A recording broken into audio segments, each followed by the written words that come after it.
Wonderful. Welcome, everybody. Welcome to Central Synagogue's premier program on our Israel at 75 commemoration, a series of programs in which we will learn and celebrate and consider and discuss the reality the reality and possibilities of the Jewish state at its 75th anniversary. I'm Rabbi Sarah Berman. I am delighted to be here with all of you, our community members who are joining us here in our Zoom room or on Facebook. And I would like to acknowledge my colleagues, Marina Nebro and Michal Abramov, who are here as well with us.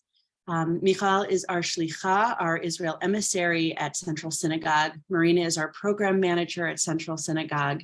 And they are my partners in conceiving and executing this series of programs.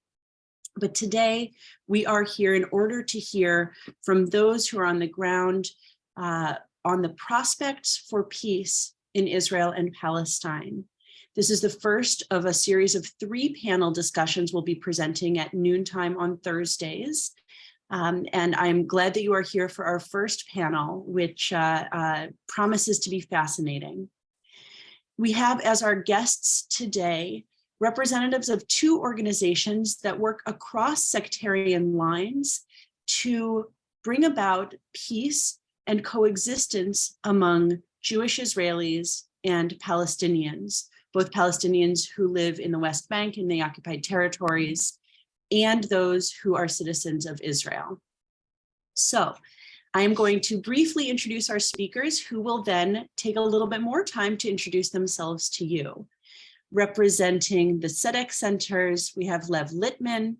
Hello, Lev. Representing both the Tzedek Centers and Ajial, we have Ahlam Qasim Ali. And representing Roots, that does work across the Green Line in the West Bank and the occupied territories, we have Hanan Schlesinger and Khalil Sayegh. Gentlemen, thank you so much for being here. And so I have shared your names and your organizations, but I would love to begin by asking each of you some questions. We will conclude our program today. Our program should run about 75 minutes. We'll conclude with your questions for these speakers. So please feel free to share those questions in our chat. They will be collected and asked towards the end.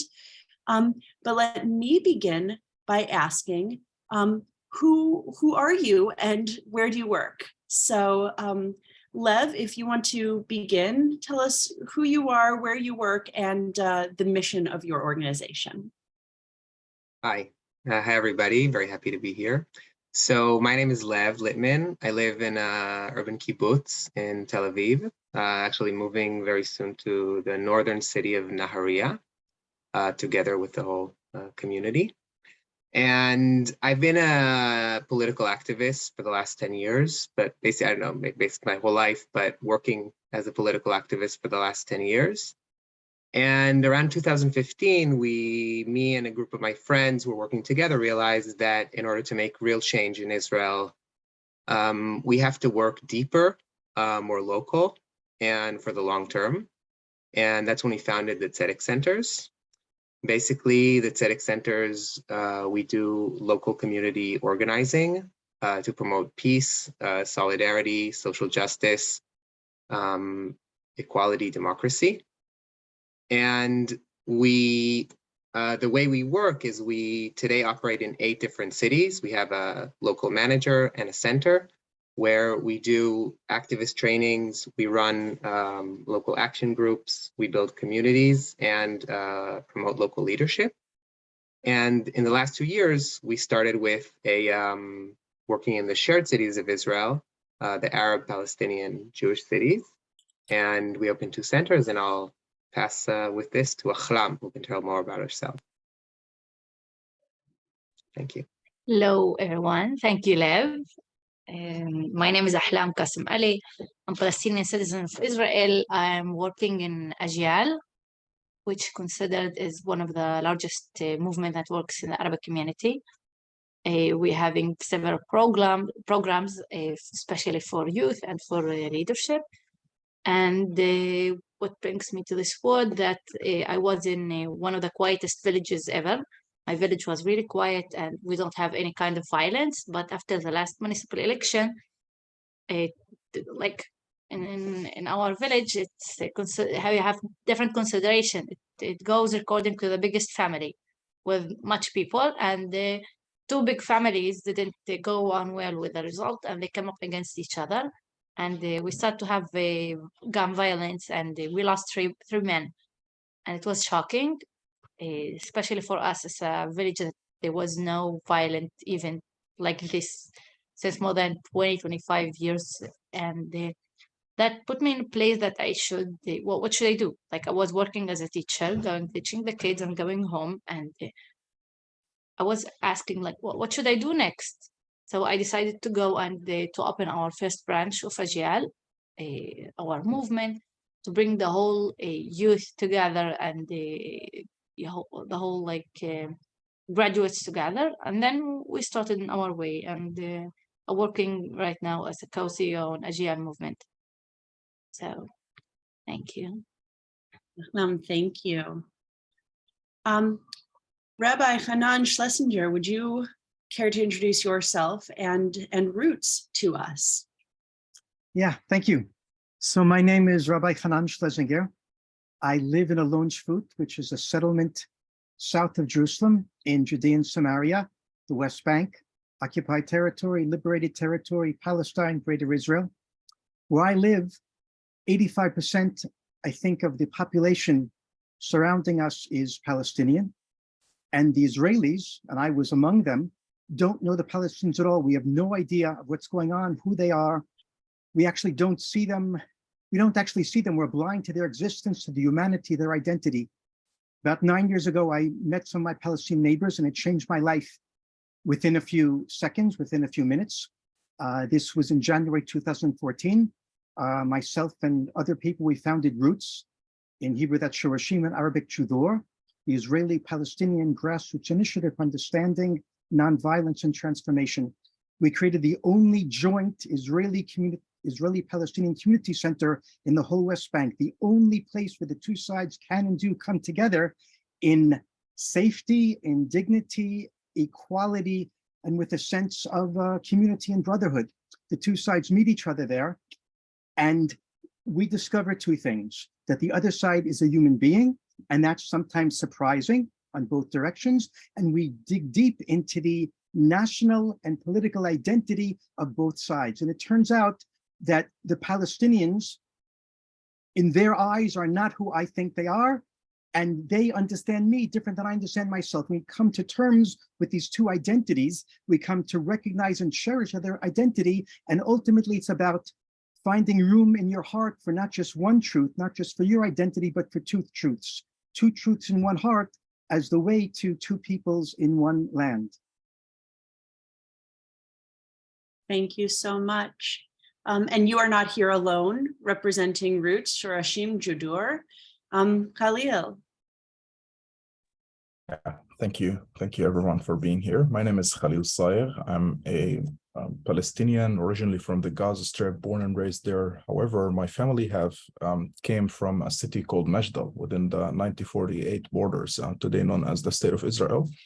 So I was born to a family that experienced Nakba, that were displaced by the Jewish militias in 1948 and weren't allowed to go back to their home, property, that lost everything. And this sort of shaped the way I look at the world, being born to such a family, being born in a particular social, economical consequences of what happened in 48 sort of shape every way you look at this conflict. And being in Gaza too is also add to these difficulties. After I moved to the West Bank, where I lived for the last 10 years in Ramallah, I have met Israelis for the first time in my life, and I start thinking that I have to do something about this conflict. I have to talk to the Israelis more, get what they think of this conflict, and try to bring more and more people together. And that's why I've been involved with Roots, where we're trying to bring Israelis and Palestinians within the occupied Palestinian territories to talk to each other, to humanize each other, but without not acknowledging that the situation is unequal and that we have a lot of structural obstacles between us that doesn't make us equal sides, just sitting and talking and having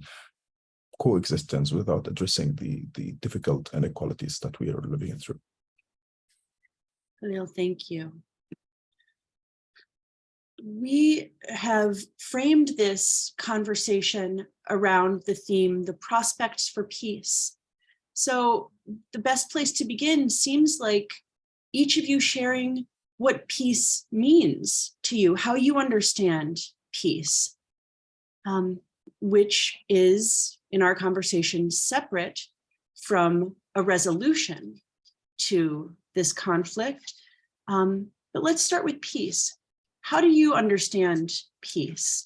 Khalil, do you want to start this time?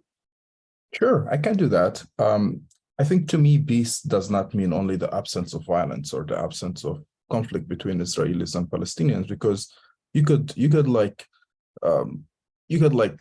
mention such thing as absence of conflict at any time when there is no really casualties being on the ground there, right? But like the presence of the occupation, as we experienced it, is an act of violence itself. It is a violent reality where the Israeli soldiers are stopping you every day, stripping Palestinians at sometimes, throwing them to the ground or searching them or raiding homes. These are all acts of violence. Also, what's peace for me is to fulfill justice, to fulfill equalities, to fulfill the Palestinian rights and their aspiration. So the Israelis as well. So it's not only the lack of violence between both sides, but rather the fulfillment of what each side needs and want and deserve. Thank you so much. Ahlam, can we turn to you and your vision of peace? Well, my vision to peace is a place that everyone accepting each other and living with each other, treating with each other as human beings and not as someone that I should just win or someone he's my enemy. So like, I won't say just living with each other, I would say reconciliation more, or to know how to live with each other, not just, okay, yalla, we have the agreement, yalla, that's it. So this is the peace in my mind. Thank you.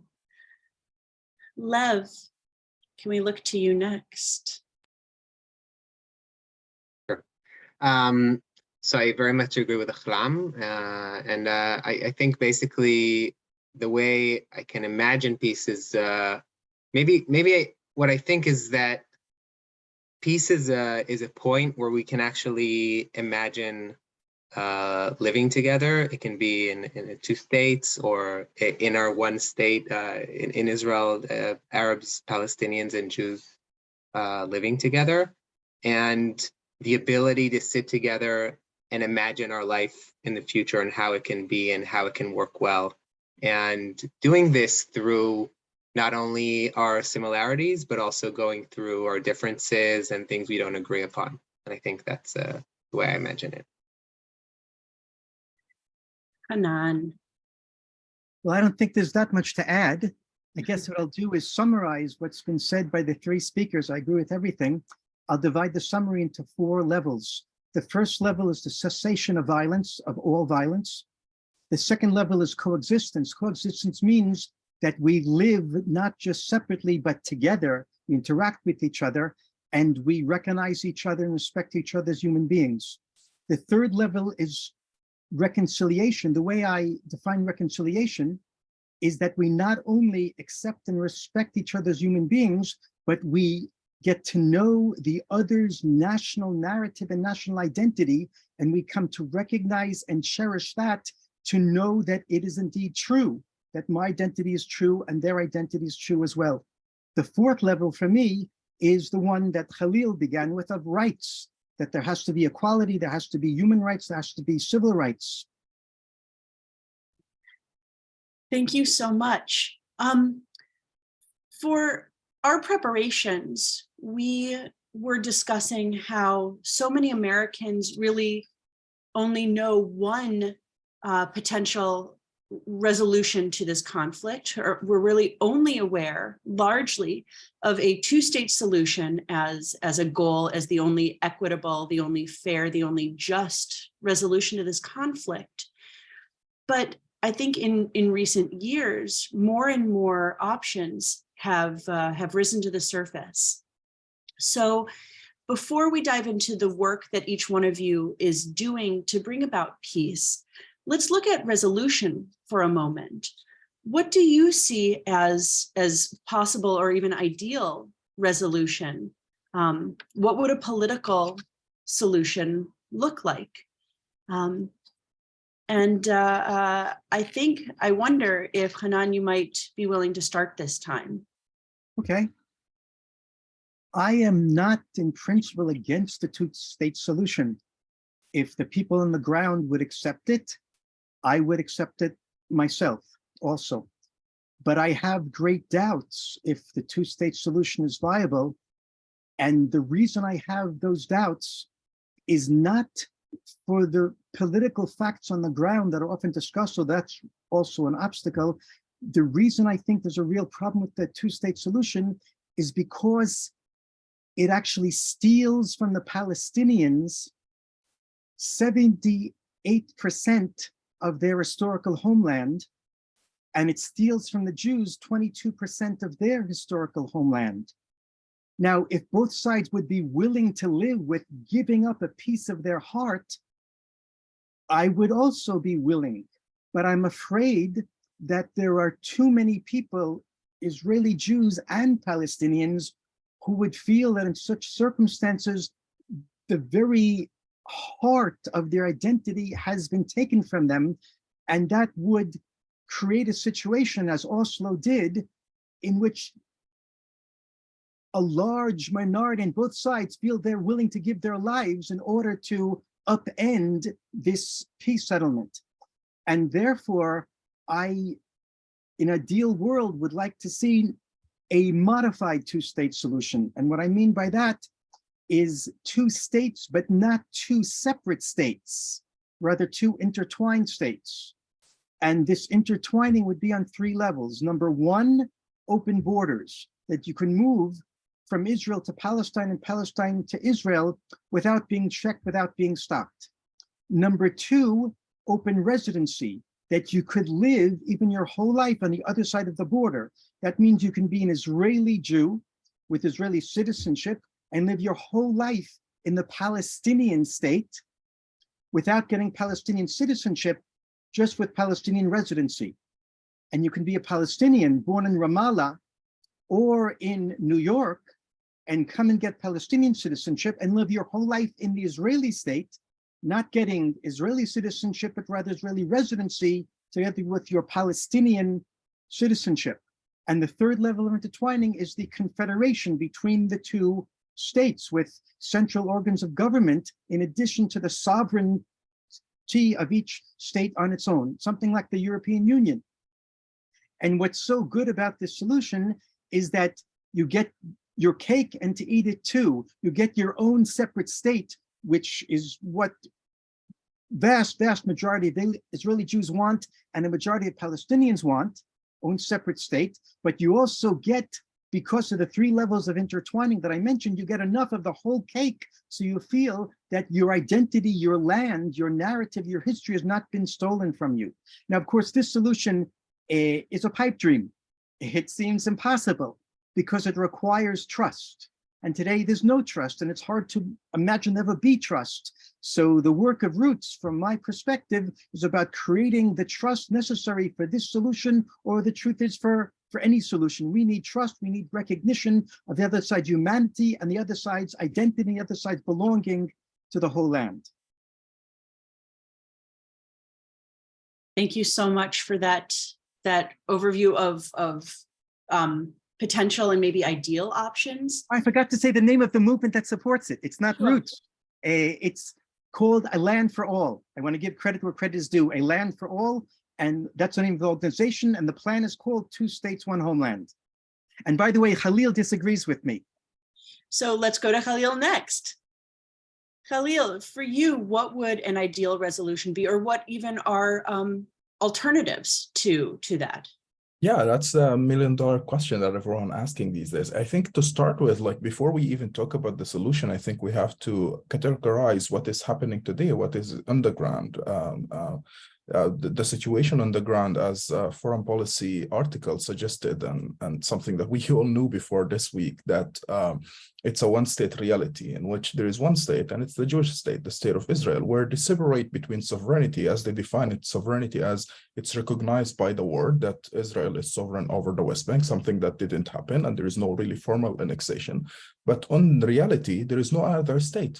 Palestine is not state on building anymore, as it used to be tens of years ago, and Israel is not a state that is just sitting on the table waiting for the Palestinians to come to make concessions and to give the Palestinian their own state. So what we end up with today, we are under a one-state reality.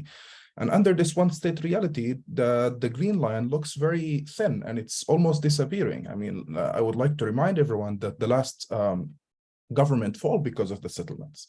I mean, the coalition between Bennett, Yair Lapid, and the others fall because of the law that legalizes the sort of civil rights and living under civil authority for the settlers, which means that the government fall because it refused to acknowledge that both Palestinians and settlers in the West Bank should live both under similar law. And in a way, it's to uphold what many human rights organizations have called an apartheid regime, an apartheid discrimination that exists today within the West Bank. So where do we move from there? Under this situation where we have one state reality, do we give up on the two states? Do we move to confederation? Do we move to one state reality? The majority of thinkers and intellectuals today in the West are suggesting that it's over the two states. We have to move to a one-state reality. This seems the easiest because of the way the demography looks, because of the way also the geography and how the settlements have divided the West Bank. And this seems logical. This seems the logical conclusion of what's happening. Now, my position still that under all these circumstances, it is much better to advocate for two states than to advocate for one state.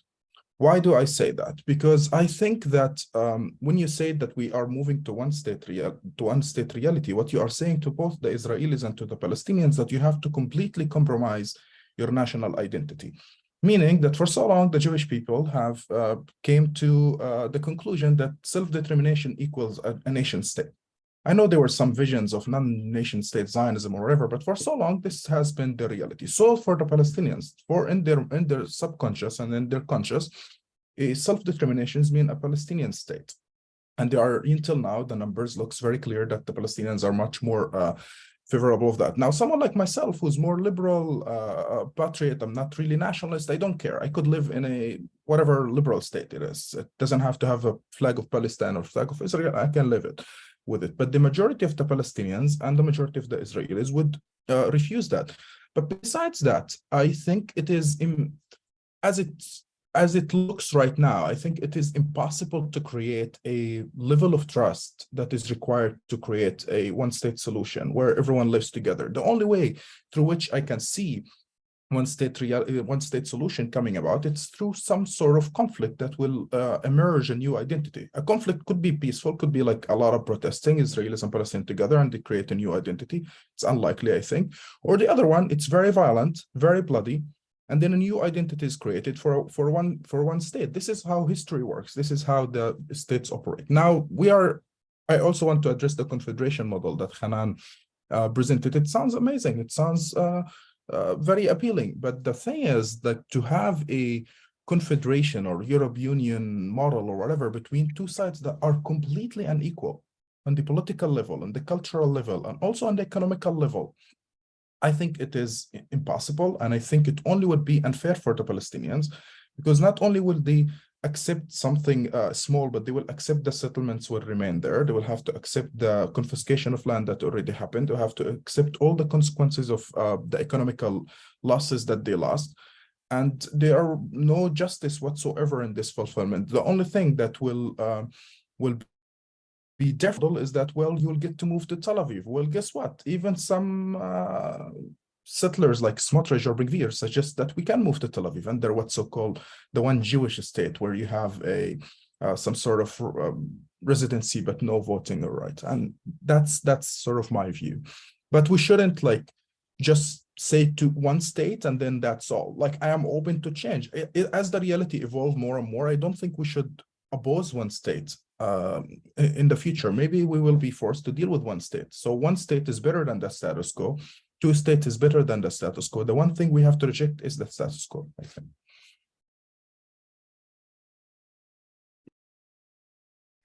Adil, thank you.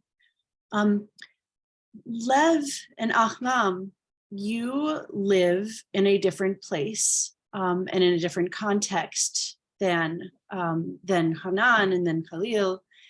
Would either one of you like to speak to what you see as an ideal or even just a possible resolution to this conflict?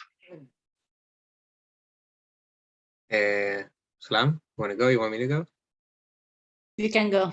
Okay, I'll start. Okay, so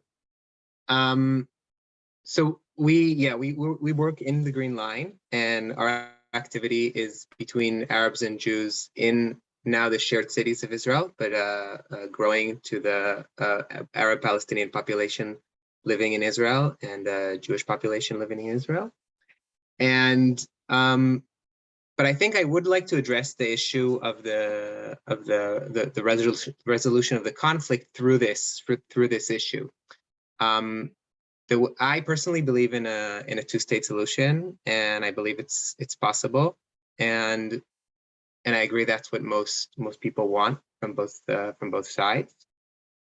But I think the bigger issue is an issue of power in the political situation inside the Green Line. And I think one of the reasons people believe the two-state solution is not possible anymore is because there has been very strong political power, right-wing power in Israel that has been working really, really hard in the last 30 years with huge amounts of funding, a lot of it actually from right-wing Jews and evangelicals from the United States, in helping to build that power in order to wipe out the possibility of a two-state solution and wipe out the possibility for peace. And the situation today is that the people rooting for a two-state solution, rooting for a shared society inside of Israel, rooting for even a welfare state, that's another issue, but another big issue in Israel, are in a lot of senses really powerless. And I think what we're trying to do is build this power, restruct this power in order to be able to even imagine these sort of solutions that are based on social justice, equality, democracy, and not on violence. And I think in order to do that, and that's the way we understand, we have to build local power, and we have to work really, really deep and for the long term, because I don't want to get to either situation, if it's a one-state solution or a two-state solution, through violence and discrimination and attacking one another. And I think the way we understand this is if we manage to build progressive power in Israel for the long term, and this goes through our local city councils and our local building local leadership and creating local connections between Jews and Arabs, we can go step by step. And I hope in the future, imagine the end to this terrible status quo, which we are at. The truth is, I think it's not like a Band-Aid you can just lift up. It's something that will need slow progression. Sadly, that's a situation where we are at now. I think that's what we're working on. Okay, thank you, Lev. In my opinion, a two-state solution for sure. I also one of the fans of Geneva Initiative, since they are not believing that that we need to do just to put borders. We need to do before reconciliation, because both of the people suffered from like 75 years. Everyone suffered. All my people suffered from Nakba. The Palestinian people, like inside the Palestinian territories, suffered from violence and from a lot of discrimination. And also the Jewish people came up with suffering for their whole story.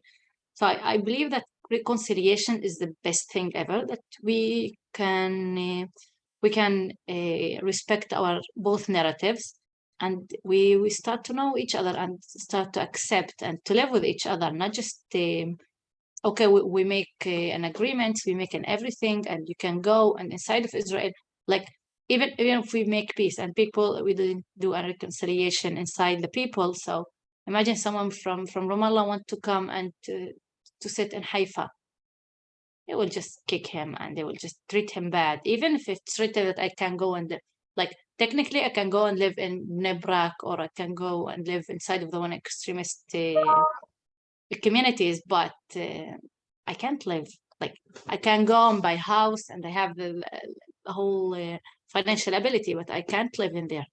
So to make people more accept each other, and so it makes it easier to live with each other, because there's a lot of Palestinian youth believe that the situation in Israel is much better and we can go and live in the West Bank. It's complicated and it's poverty, and it's not like this, the whole idea. And we considered ourselves as the Palestinian citizens of Israel as a bridge between this community, because we know the Jewish culture, we know the Palestinian culture, and we speak the language, both of the languages, and this is what we like. We're the bridge in this peace that we are hoping for, and this is what we are trying. So I think Lev forgot to say, but we already wanted to open a Tzedek Centers on Nablus, the last MEPA application, but it didn't go well. But this is like, we're believing that we can be the bridge between both of the communities. So can you tell us just a little bit about your experience and the challenges you face as a Palestinian citizen of Israel? What would you like for us to know about your life there? Okay, so I think every Palestinian citizen of Israel, his life is divided to two parts. One of them is that he is under 18, that he's spending the whole time in his village or his place, or if he meets the Jewish people, just meeting them in the market and asking them few Hebrew broken words like how much it costs, thank you, I need coffee. This is what we know about the Jewish culture. When you finish 18 years old, you need to go to the college. You need to have good Hebrew language. We didn't earn it in schools because we, like, I have full mark on Hebrew. Like I know Ruth, I know the whole Tanakh, I know the whole history, but I can't speak Hebrew. I finished high school and I couldn't speak good Hebrew and fluently. I could understand the Jewish people since I have never met them. You need to deal with the reality that you need to be competitive with, like I say as a student, with some Jewish man or girl that he comes after an army with a lot of experience, good language, and fluently, and a lot of life experience, and you are 18, 19, even 20 years old, and you need to be in competition with him. So this is our first challenge. After that, you need to go to the work field. You need to have the best. You need we are always in a race that we need to prove that we are amazing. We need to be the perfect one. We can't be just medium people, like skills and abilities, and they can accept us. A lot of challenges. It's not an easy thing, especially in times of tension when we have war. So sometimes we just like in our feeling we're Palestinian, but we are living inside of Israel. So sometimes it makes for us like, okay, I'm with a Palestinian, but what can I do? Shall I go to strike, or should I go work? And by my work, I'm striking. And like we have a lot of questions that ask us what we are doing. Sometimes we look at ourselves, okay, maybe we just betrayers. We are having good life in Israel, and but we're suffering a lot of discrimination in many places. Like we feel that we are citizens second class. Yes, exactly. And we just behaving the whole time as a good kids. Yeah, don't do this. Yeah, we are not raising a Palestine flag. Okay, no problem. They don't say Nakba. Okay, we won't say Nakba. They don't say this way. Okay. like, because we want to live in the end of the day. And in Israel, we're having different problems that like makes us stop thinking about the whole political situation, and we're focusing on our inner problems. Like we have a lot of violence, a lot of gun violence. We have a lot of criminal families. We have more than 40% of our young adults, which mean that they are finishing high school between 18 and 24. They considered as they are not disconnected. They're not doing anything in their house. Imagine, like, this is 40% of each graduation. So these people, what they are doing, we know what they are doing. They go and be soldiers for criminal families. Because of that, every day we will hear bad news about killing, about someone hurt from gun violence. And we see that the police is not intervening in our stuff. Like, we want the police to come and just to take all of the gun and from the Arabic community, and it's not happening. We want the, like, we can't also expand, like in my village, like from the beginning of Israel, we still the same amount of villages and the town, like towns, like the Arabic towns, their numbers still the same. We didn't expand. Like, I think there was more than 100 something Jewish towns, and the Arabic community was still the same number. Oh my God, we're expanding. They're not letting us to go into like more places to live, like more lands. So we just start to go and build up like one above the other, and it makes a lot of tension between the people. And in every place, like Sakhnin, they put a lot of small mushavim, kibbutzim next to it to stop the expanding. So in 50 years, people just will explode from this pressure that they have. We're having extremely high prices of living costs, like to go and to rent, to go and buy a house. In this time, we can't buy houses. Like, it's really hard for us, especially the Arabic community, that working in, and really, I wouldn't say cheap jobs, but jobs that they are needing, like we're not get paid like the Jewish people, because the Jewish people won't accept that, but we accept that because we are like, we are good boys. Like we want to live in our reality, and this thing brought for us a lot of financial problems. I don't know. I think we have a lot of challenges, and even when we go to the West Bank, they look at us as you are the privileged people. You are the one that are having fun inside of Israel. You see Haifa, go to the beach, and they're forgetting what we face every day. So we're just the one that no one wants them. And it's really challenging for us to stay in here. Thank you. Khalil, you live much of your life on the other side of the Green Line in Palestinian territories occupied by Israel. How would you describe your life, your experience, your challenges as a Palestinian there? Yeah, well, on theory, or like on the principles, I don't see it as that much different of what Ahlam described in some level, like meaning that we do face discrimination like the Arabs in Israel. We do face problems with expanding our cities in the West Bank. And this is, again, goes back to this whole, like, how this green line is being diminished more and more, because Israel is just becoming more and more right-wing, and it starts like just mistreating the Israeli Palestinians as much as the Palestinian citizens within out of the green line. So things are getting worse and worse. However, the difference is though that we don't have voting rights. We can't really vote on the government, and the Israeli government. We are controlled by people who we don't vote for, which is the Israeli army, what's so called the Kogat, and they control the very details of your life. And I mean really literally the very details, meaning that if you want to travel, or if you want to not even travel outside of the country, you have to go through Israeli checkpoints. But even if you want to go, let's say, from Ramallah to Nablus, it's up to one soldier, usually in his 20s, sitting on Bet El, to decide whether this checkpoint is to be closed or not to be closed. In a certain village, there's checkpoints, and they get to decide whether you can leave or not. My life in Gaza, for example, I lived through the second Intifada, and I lived through the 2008 war, which was horrifying, a lot of death and all of that, but also the siege. There were no one leaving Gaza at that time.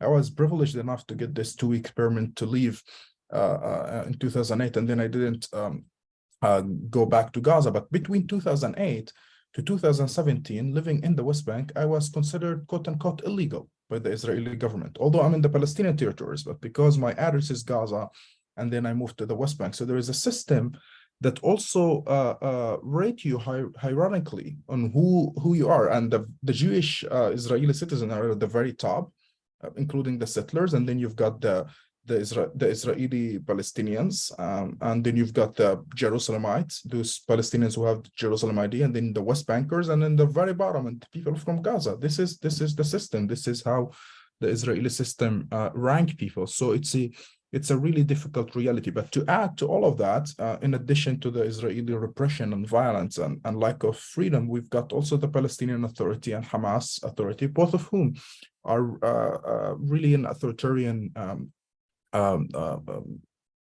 authoritarian governments that repress the Palestinians too, that does not account to any Palestinian human rights, or doesn't even provide protection for the Palestinians from the settlers' violence or from the Israeli violence. They are just working for their own interests, sadly. Khalil, thank you. Of course. I'm going to turn our attention, now that we have just a little bit of background on each of you and on your lives, your visions. I would love for us to look at the work that you are all doing. So I wonder if you can tell us, again, we'll give a chance for every speaker to share, how are you working for peace, yourself and your organization, and what challenges do you face in this work? Ahlam, would you be willing to start? For sure. Since we are dealing with the youth and the young adults and the graduates, we are educating them for shared community, educating them for accepting the one another, even if he was, I don't know, from Buddhism or something, that we like focusing in our things that brings us together. This is what one of our letters, by going with the Tzedek Centers and the whole idea of having shared Tzedek Centers, that we are living with each other, and just focusing that how much we don't look the same, because apparently there's a lot of differences between me and Lev, but if you're focusing on what brings us together, so this makes people more with each other.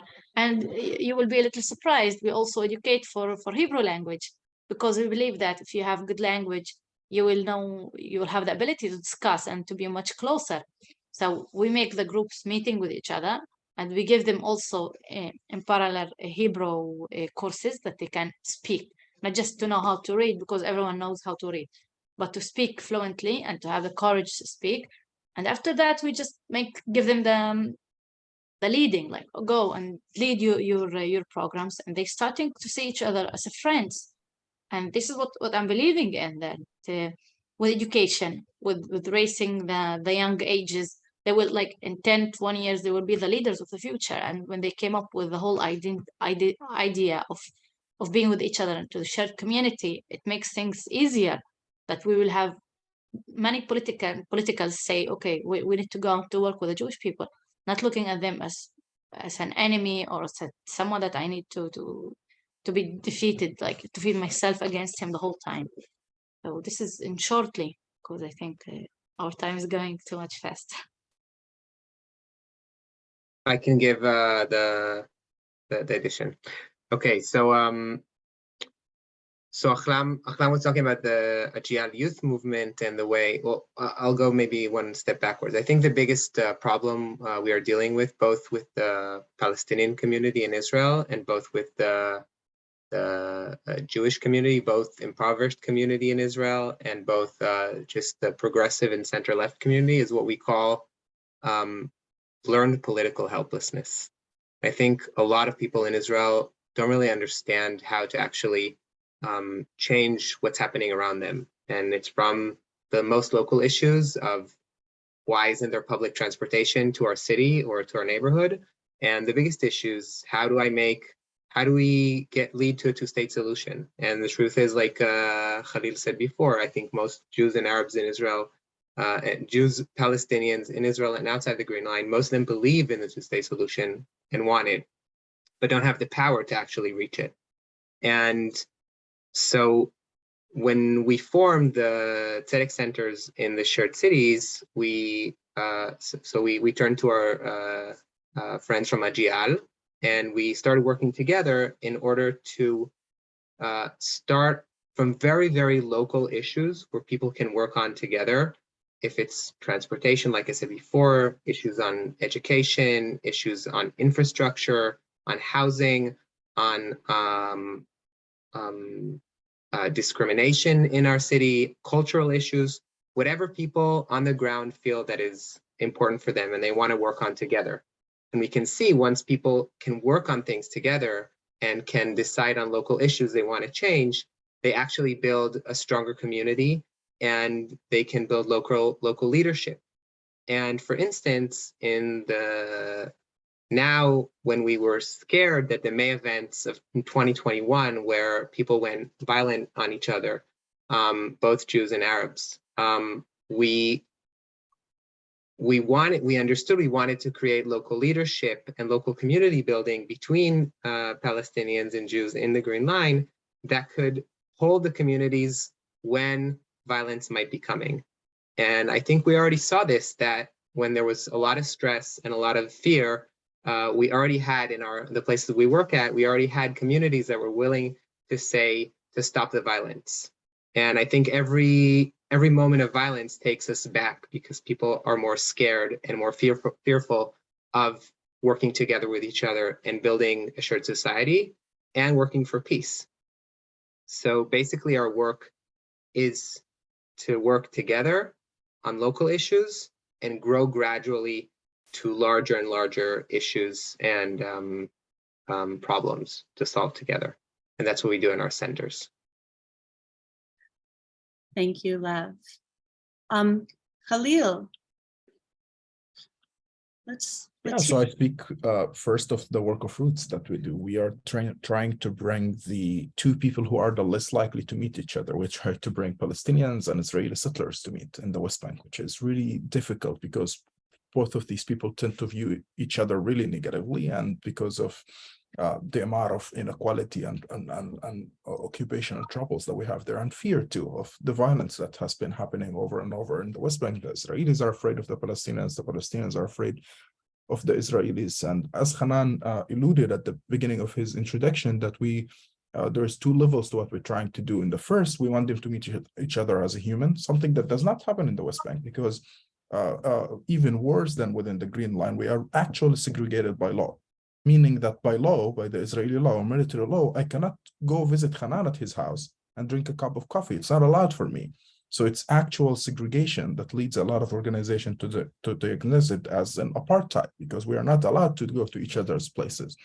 But also we are unequal under the law. So the first thing we want to do is to humanize each other. We want them to bring them and to see each other's humanity, to see who they are, and to see that the other person is not a monster. They don't want to kill you. They want you dead. The second level of it is to acknowledge the other person identity. What do I mean by that? I mean that the Jews have to acknowledge that there's such a thing as the Palestinian people. And generally within the Israeli society, but specifically within the West Bank, I mean, I would say, I don't know if Hanan disagree with me, the majority of these people don't even acknowledge the existence of the Palestinian people. To them, we are just a tribes and group of Arabs who just happen to be in this land. We don't have any national identity. And if we will reach peace, these people have to acknowledge that. And the Palestinians have to acknowledge that the Jews in the land have some certain religious connection and peoplehood that they feel belonging to this land. It's not just, out of imperial greeds that they came here or whatever, but rather they have certain connection and feeling to the land, regardless of what our experience has been as the consequences of the return, which was horrible and all of that. So that's what we're doing.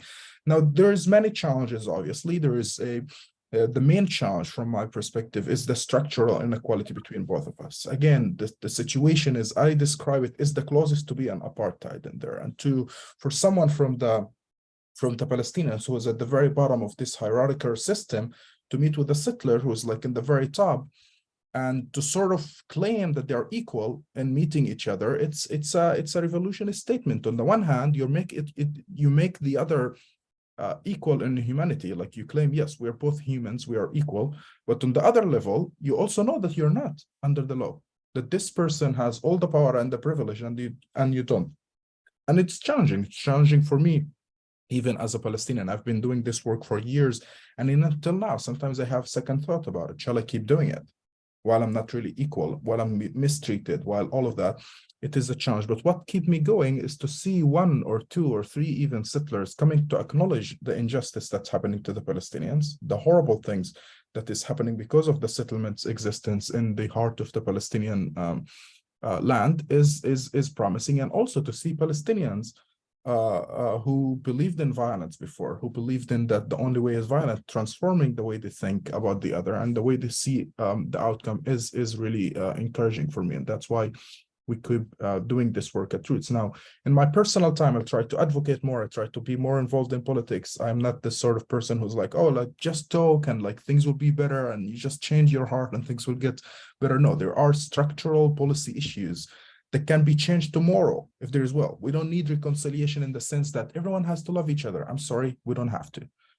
I hope that we will, but the only thing we need is a serious policy that will end the structural inequalities, and all this reconciliation and change of heart will follow if these things happen. But in the meanwhile, while we are stuck, I think it's important to keep doing this reconciliation work that could lead to a mass movement that it bring the structural change. But it shouldn't be either or, it should be both things at the same time. Thank you, Khalil. And Hanan, for a final perspective on what you are doing to bring about peace between our peoples. I think Khalil said it very well. I talked about what we do in Roots. I'll give some details. Our center, it's called the Dignity Center between Bethlehem and Hebron, south of Jerusalem, that the Jews today call Gush Etzion. It's really the only joint Israeli-Palestinian community center in the whole West Bank, Judea and Samaria, the only place the two sides can and do meet. So what do we have there?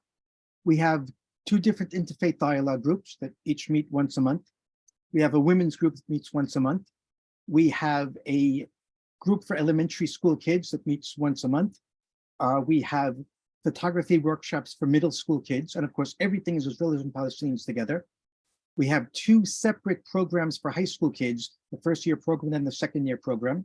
We also have an alumni group for those who have finished our program. We have photography workshops for women. We have a storytelling workshop for women, working right now on playback sessions for women. We have once a month lectures on cultural and religious and especially political topics, learning about the one-state solution, the two-state solution, the confederation that I mentioned.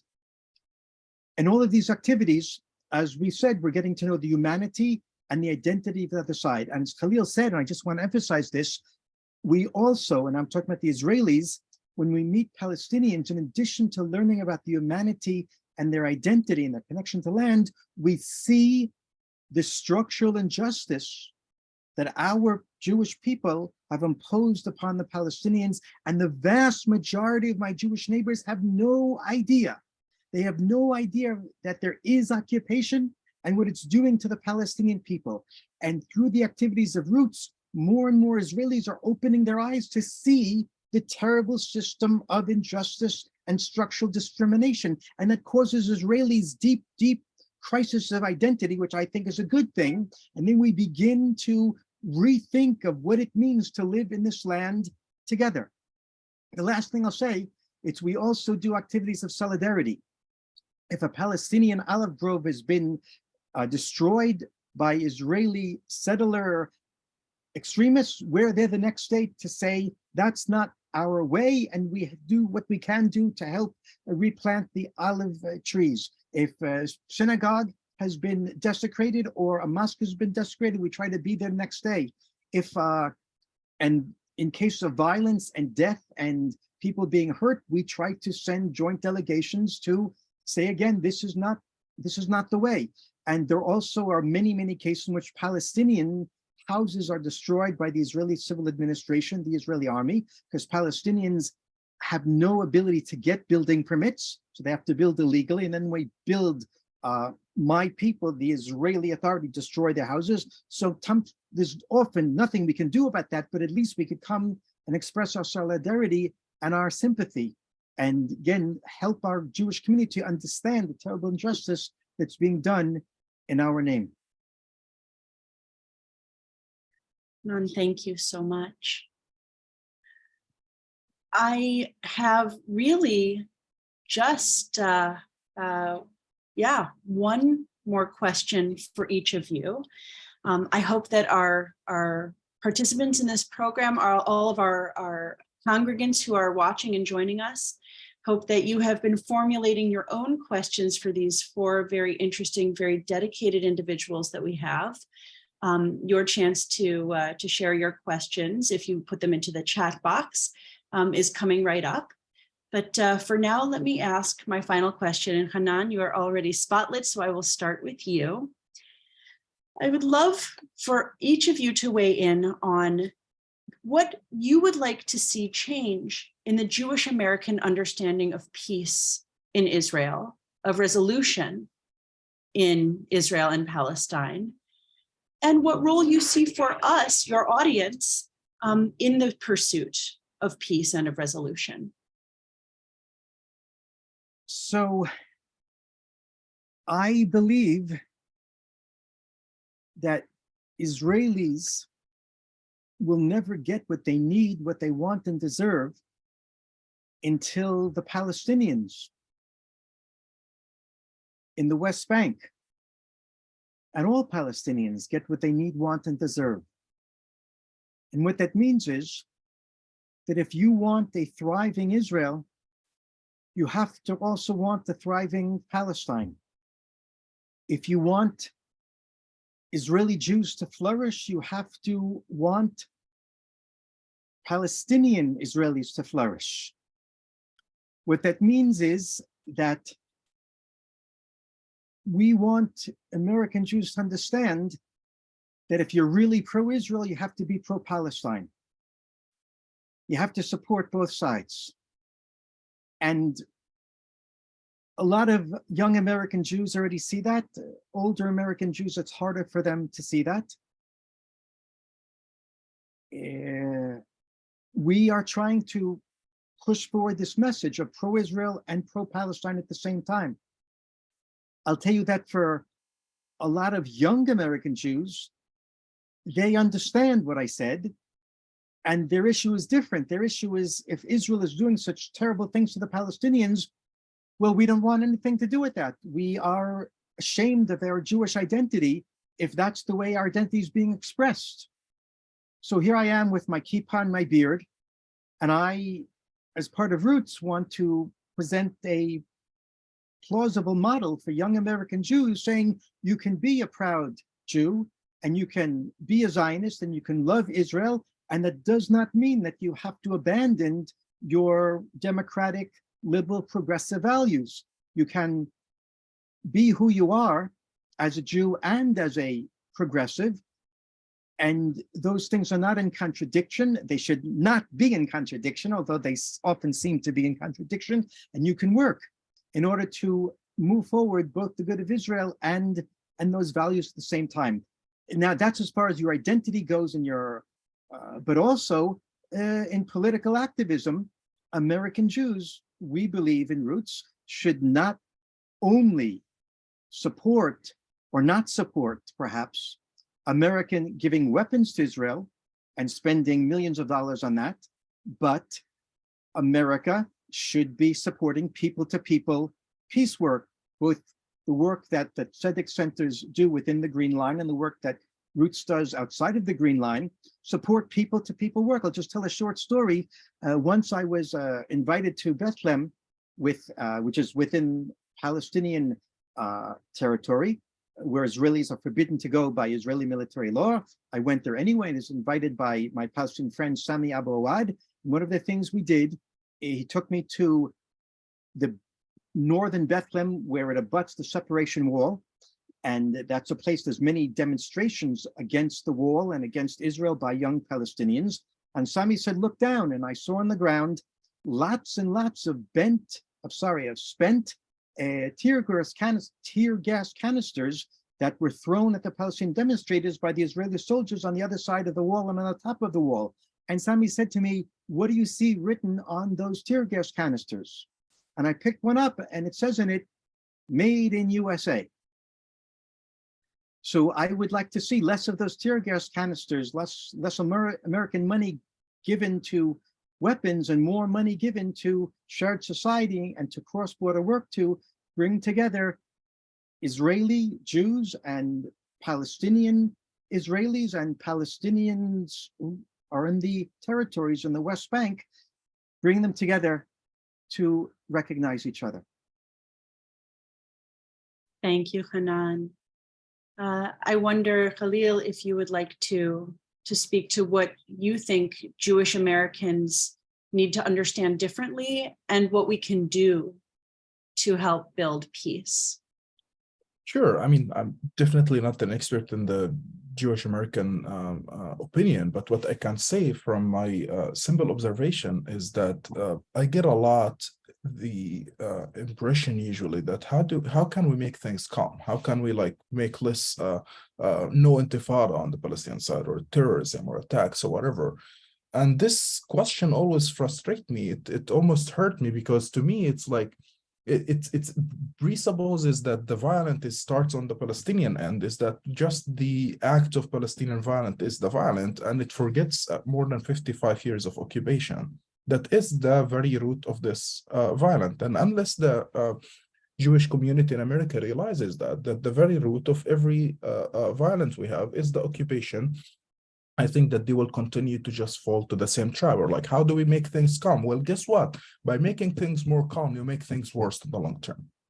That's how it works. That's the equation. More calm now, 10 years means more settlements. They would just expand with more freedom, means that less coverage in the media, whatever. I mean, don't get me wrong. I don't want to see violence, but I don't want to see at the same time just a conversation around the occupation and around the problems in Israel only when there is violence, because violence does exist every day under the occupation. So that's the main thing. The second thing, I think the Jewish community in America has to question what does it mean to be connected to Israel? What does this support means? Obviously, I'm not Jewish, nor am I American, so I don't have anything to say about that, but they should come to terms with it. It means that if Israel goes to like commit a second Nakba against the Palestinians, are you still pro-Israel?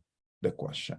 Can you be pro-Israel if Israel carry out a new ethnic cleansing? What does this really mean? Like, what are the boundaries? What are the limits you guys have for the support for Israel? I mean, I have boundaries for the support for Palestinian states when it's established, or any group. My boundary is like, if you commit horrible things against civilians, I'm not supportive of whatever a institution that is. I would still support my people, but not the institution. I think that's something that I don't see it in the American Jewish community. From my experience, there is no boundaries or limits or anything. It's just an unlimited support, and it's unfortunate. Khalil, thank you.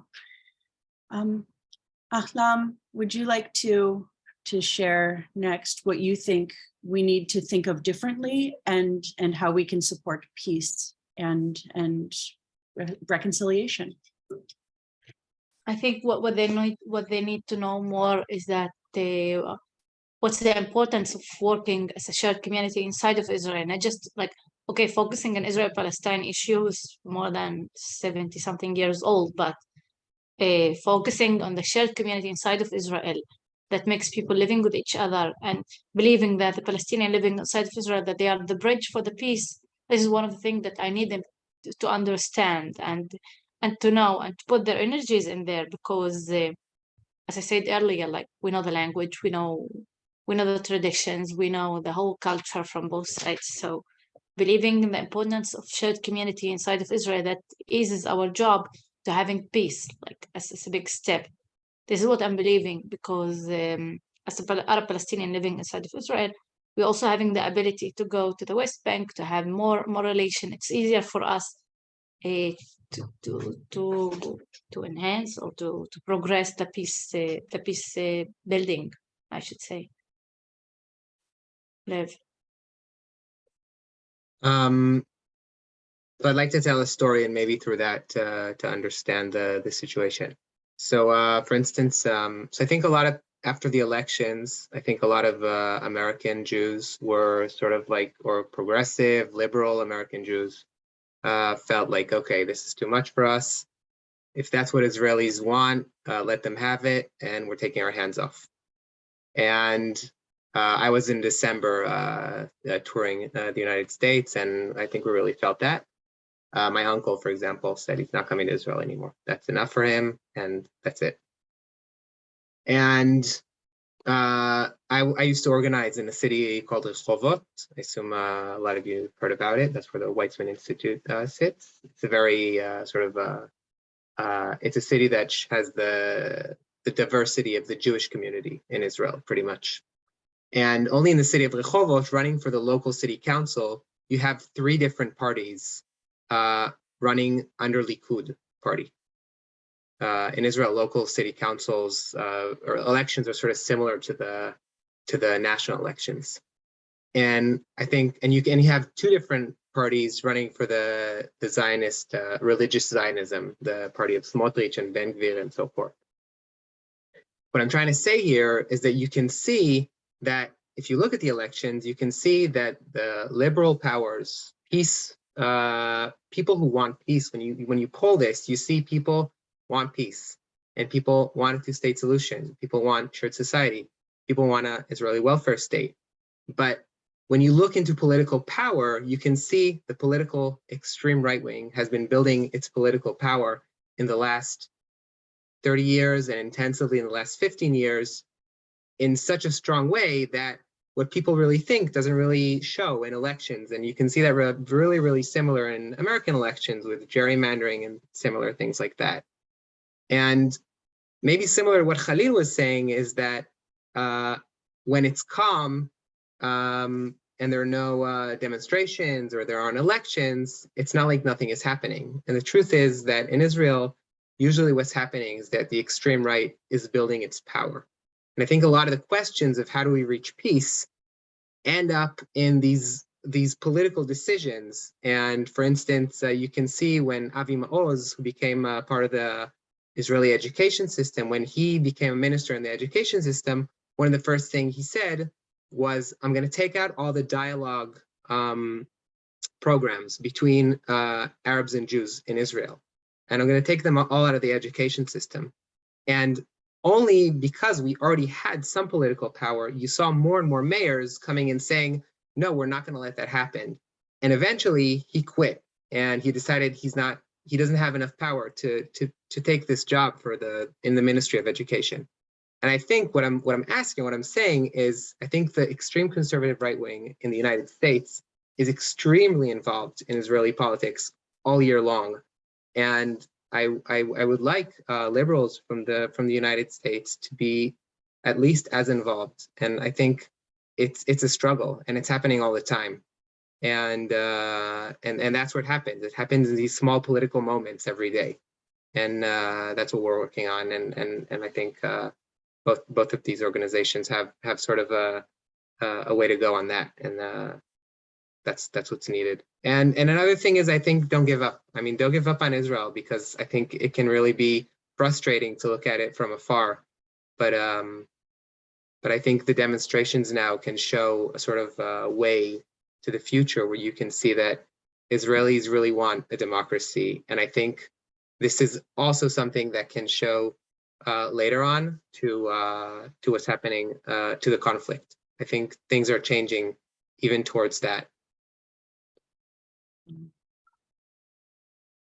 Thank you, all 4 of you. You're almost done. Ahlam, I know that you are waiting to break your fast. Ramadan Mubarak. We have just a couple of minutes for questions, so I'm going to turn it over to my colleague, Michal, our shlicha, who is going to ask a couple of the questions that our community has shared. Thank you, and thank you all 4 of you for sharing, and thank you for everyone sending questions through our live stream and through the chat here. There's definitely a lot to unpack, and unfortunately we won't have time for everyone, but I think I'm going to start with a question we got here from the audience. The question is, how do we lower the flames of fundamental thinking and behavior on both sides? We see, I think, all four of you kind of represent the people who are working together, and you've all sort of alluded to the extremists within your different groups in different sectors. How do you think can we reach those fundamentals? How can we reach those extremists and help sort of lower the flames? I think, Lev, you kind of started addressing it. So maybe if you would like to start, and then if anyone else would like to answer. Well, I really think it's, I mean, there are always personal questions or personal issues between people, but I think maybe similar to the way Khalil said, it's a structural issue always. And I think who controls the education system, who controls the police, who controls our local city municipalities and mayor positions is where these things are decided inside the Green Line. And if you decide, you could see, for instance, in the May events, what mayors were helping the violence continue and actually flaming it even more. For instance, the mayor of Lod, and you can see other cities like the mayor of Ramle, where the mayor and the local leadership was really reducing the flames. And I think that's a structural issue. And I think in that sense, we are trying to build leadership and create shared leadership that can stop that. So that's my that's my answer basically.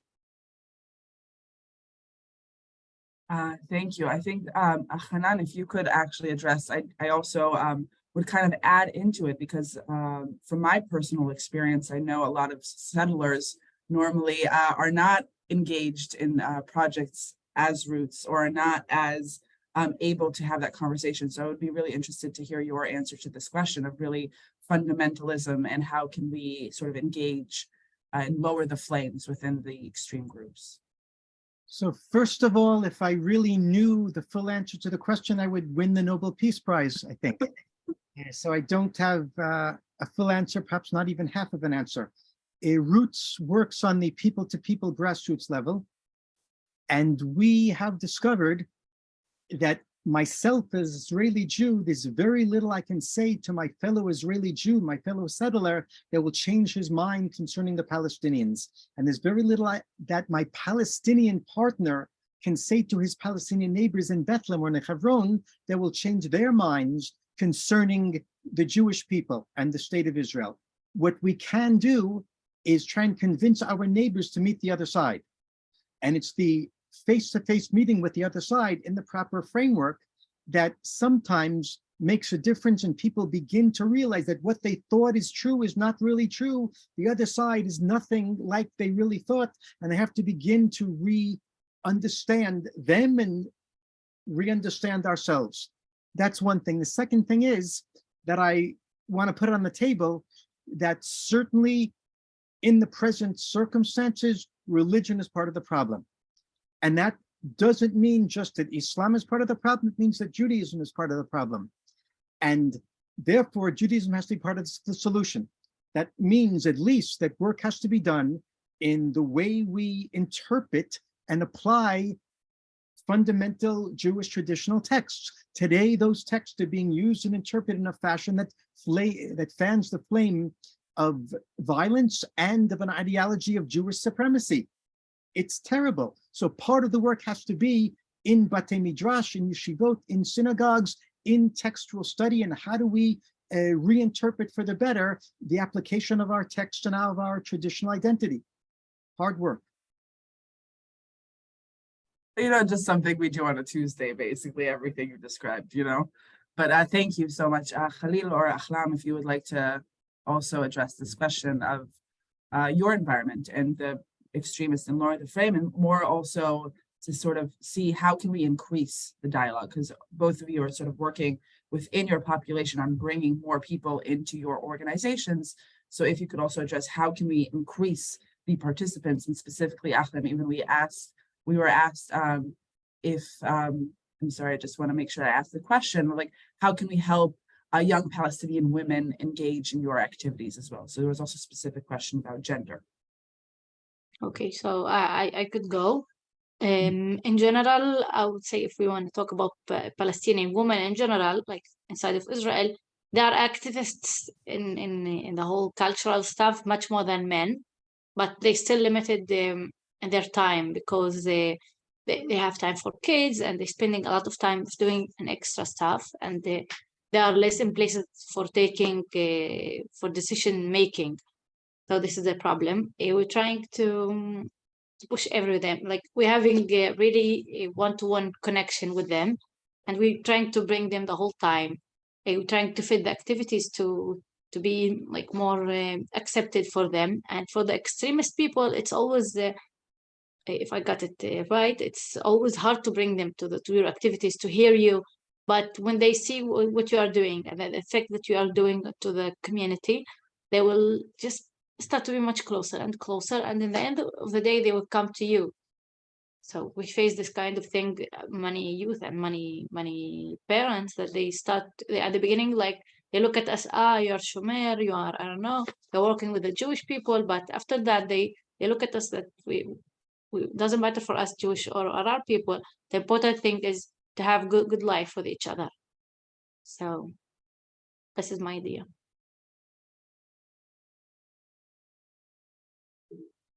Thank you. Khalil, would you like to also respond? Yeah, I mean, I don't have a lot to add to the individual level sort of fundamentalism. I think education is important, meetings and all this sort of grassroots work is very important. This would change people's hearts and mind, and we should continue to do that. However, when it comes to more institutional fundamentalism, such as political parties that run the show today in Israel, right, or Hamas in Gaza, whatever, I think the way to address fundamentalism is that they have to lose. They have to lose in elections, and we have to always win. They have to lose control of whatever territorial control, such as what's happening in Gaza, whatever. And not that by them losing, I want to sort of smash them and just like destroy them completely, whatever. But like my thesis sort of how to win against fundamentalism, it runs against what is usually known as the moderation theory. Moderation theory usually argues that when they win, they would moderate. They will come to office. They will know how the bureaucracy works, and they will moderate. They will become much more moderate in their view.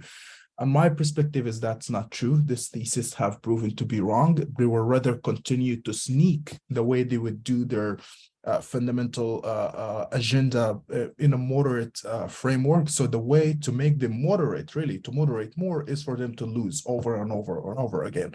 So the rule of the game should be that if you moderate, you win. If you don't, you don't win. How do we do this? You have to build a political power. Unfortunately, today in Palestine, the national movement, which usually was represented by Fatah, is deinstitutionalized. It's not as capable of winning elections as Hamas and other fundamentalists are. In Israel, I know the same. The left is really fragmented, and they don't really have the power to talk to the working class and to mobilize the more marginalized people, the Mizrahim and others. And I think that's what needs to happen. They need to, if not always lose, at least to see there's certain power against them that unless they really moderate, they could lose the other election. I hope that this protest movement in Israel, and I was looking at the data and I see that it's happening, that will bring about this change in Israel. We need something similar in Palestine. Fundamentalists have to lose. That's my thing.